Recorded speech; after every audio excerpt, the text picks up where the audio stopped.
बऱ्याच लहान पोरांचा कालवा झालेला आपल्याला ऐकायला मिळेल. म्हणजे प्रकाश हा सगळ्यांना आवडतो.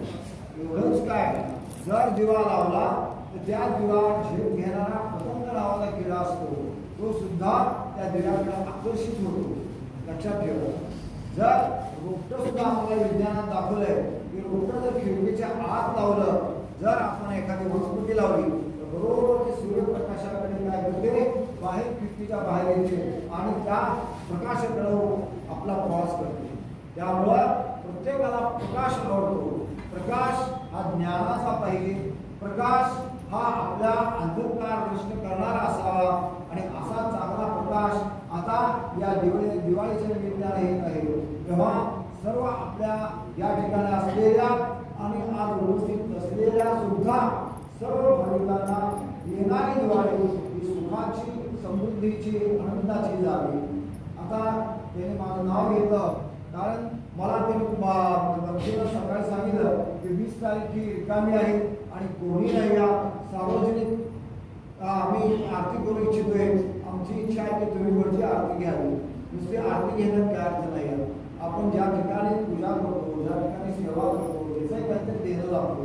त्यामुळं आम्ही असा विचार केला 20 तारीख आहे, ठीक आहे, तर मी स्वतः या ठिकाणी आरती घेतो.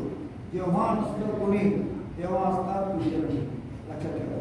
म्हणजे माझा आठवडा कुलकर्णी आहे म्हणून सांगतो की जेव्हा कुठं काही मत असेल, जर तुम्ही सांगा जेवढी शक्य आहे तेवढा सहभाग घ्यायचा आणि काम करतो. या ठिकाणी आपण एक संधी चांगली दिलेली आहे मला.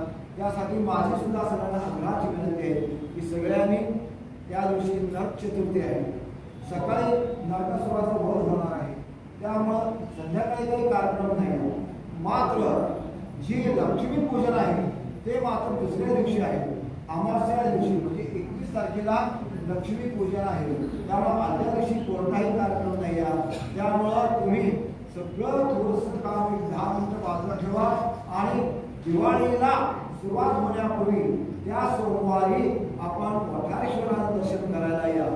तुम्ही दर्शन करायला या, आशीर्वाद घ्या आणि सगळ्यांनी आनंदात जीवन जगा.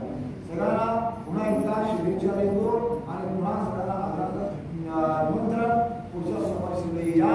आपण सगळे सेवा करू. ठीक आहे. झाली सेवा.